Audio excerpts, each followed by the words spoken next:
everyone, it's Nancy McNally, and today we are working on block 10 called the Rocky Mountain Star of Baskets and Blooms, block of the week. Let's get started. Don't forget to download your pattern, and I'll see you in just a few minutes, and let's get started. To begin, we're going to make the 8 at a time half square triangles.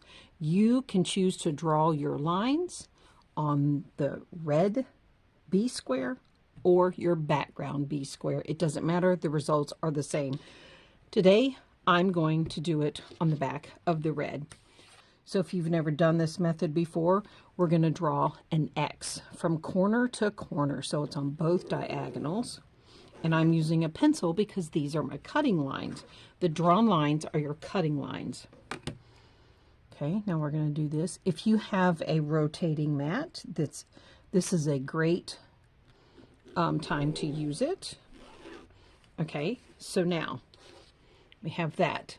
So we have both diagonals drawn. Let's pull this over a little bit this way. Next, we're going to divide the block in half, top to bottom, side to side. All right, so now take your B squares. You're going to go right sides together. Look at these fibers. They just come from, they're everywhere. They're all over me, actually.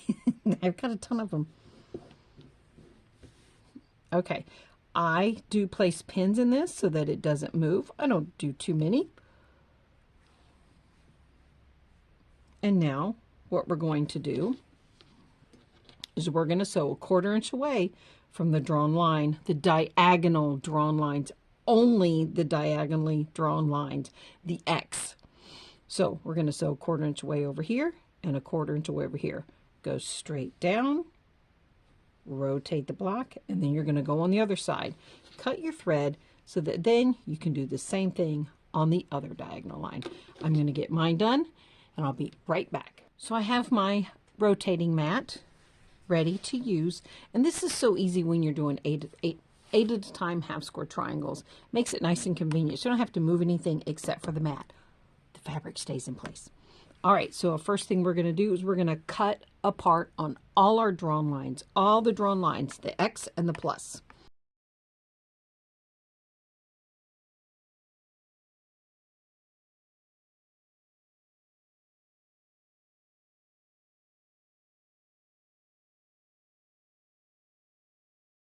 Your next step is you're going to, got all 8 here, make sure and do separate them because that way you know that you completely cut them. Now you're just going to open all of them. You're going to open all of them, press, and then trim to size. And the size is in the pattern. So I have pressed and trimmed all my half square triangles to size. And now we're going to need our A squares. So we're going to make the 4 corners of the blocks. Each corner needs 2 half square triangles. So we're going to make our 4 patch. Now the blue version is the one I'm making today. So I'm going to lay these out. And you're just going to sew those. Sew these together, and then join top row to bottom row. You're going to continue through and make 4 total. I'm going to get these done. Check your size when you're done. The size is listed in the pattern. And then we're going to move on to using these, which is the center column in the block. I have the 4 corners made, and now we're going to work on the center portion of the Rocky Mountain Star. So we'll move these out of the way. You're going to need your D background 1 squares, your C triangles in both the apricot and the green, and then eventually we'll need this. This is your centerpiece. And then after we attach these two to that background, excuse me, the D background square, we're going to need our larger triangles of the green and the blue. So we're going to move those out of the way. So I'm going to do these one at a time. So I'm going to lay this one out. Now, the first step, I'm going to take an orange or an apricot triangle. We're going to lay it. I'm going to tilt this because this is how it looks in the pattern. Notice how I'm laying that one, and I'm going to take a green one. Okay, Do you see the difference? This corner of the orange triangle is going to line up with this corner of the square. Not a triangle tip, but the corner to corner. We're going to sew the orange one first, or the apricot, and then we're going to join the green one. Same thing, corner to corner. All right, we need to make 4 of those. Watch your seam allowance because there's hardly any wiggle room at all in these. Remember, these are bias, so don't be too handsy, and hopefully use the spray starch like I suggested in the instructions. Let's get these 2 done. We'll sew this one first and then this one. Follow the pressing instructions, and then we'll add these. Now that we've joined these 2 together, you've pressed the seam open. Now we're going to join the green one. Now the green corner sews to this corner, and it is diagonally across from the orange one, the apricot one. So make sure they are across from each other diagonally. Again, you're just going to go right sides together, match it up corner to corner, make sure your right sides, or excuse me, make sure your edges are lined up, and sew. I'm going to get mine done, and I'll be right back. Now that we have these 4 completed, the green ones are going to attach to this side, and the blues are going to attach down here. Now, there's not a corner to line them up to. We are going to line tip to tip. So on this one right here, we're going to start with the green ones first. Go right sides together, align tip to tip.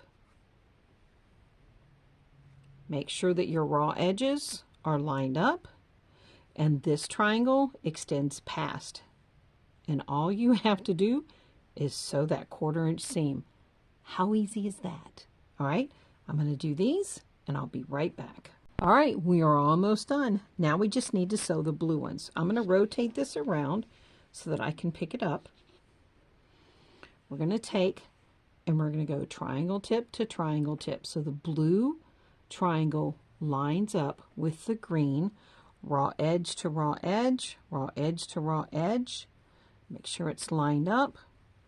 And now this triangle will extend past the apricot one. You're just going to sew your 1/4 inch seam and press. Easy peasy. Once you finish that, you need to trim it to size, and I will show you how to trim them to size in just a moment. I have them completed, and I have not trimmed any of the little triangle ears that hang off. So I'm going to show you how to trim this block to size. We're going to be very careful. Now your goal is to not trim or get rid of any of your 1/4 inch seam allowance that's right here. Or let's move this. That's right here or right here. You need precise a 1/4 inch seam allowance. The wiggle room I gave you are in the 2 larger sized triangles, and there's just a smidge difference.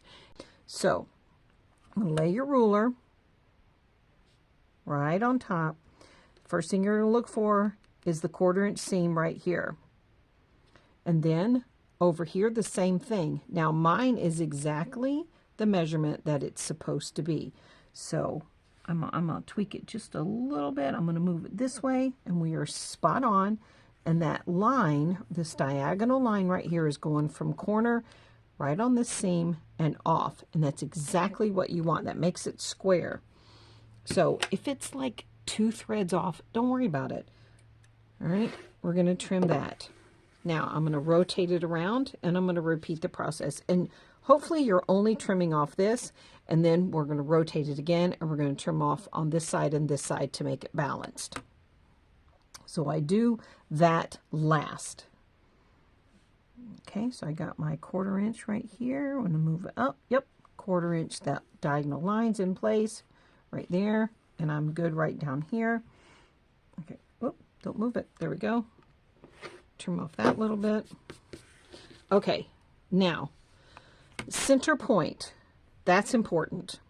So I'm laying it parallel to my body. All right, so that is center right there.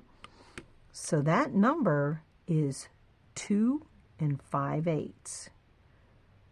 And if you land put 2 5/8 here, slowly push your ruler up, and you get the 1/4 inch seam, and it'll land right there where those 2 triangles cross each other. And then this diagonal line should run really close to that triangle, to that larger triangle. So now I'm going to it's just a sliver I'm trimming off. Okay. Now we're going to rotate it again. Oops, get over there. And we're going to trim it off one last time. And this time I just take and put the 5 1/4 right there and just trim off the excess from this side. And that's it.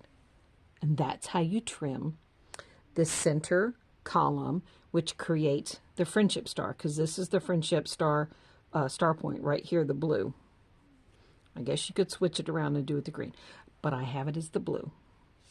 All right, I'm going to trim up these, and then we're going to pull the block together. All right, so I'll see you back here in a moment. Now it's time to lay out the block. So I'm going to start with the center square.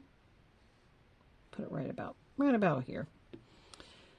Now, these are the center pieces, the columns that we just finished, and I'm going to put the blue triangle next to the center square. And there you go. Isn't that cool? All right, I'm going to get this one sewn, and I'll be back in just a moment. And there you have it, our Rocky Mountain star complete. It was so easy to put together, wasn't it? All right, I hope you did learn something new on this one, on how to piece these, and I hope you're no longer afraid of them if you were before. I have friends that are afraid to work with triangles. Thank you for joining me today. See you on the next one. And if you have not subscribed to my YouTube channel, take a moment and click the red bell below so you can be notified when the newest video has been uploaded. Also, if you want to stay in the know and find out when I'm releasing a new quilt block, you need to subscribe to my newsletter. You can find that in the information in the description box below. It's nancymcnallyquilts.com/subscribe. All righty, have a wonderful day. We'll see you on the next one.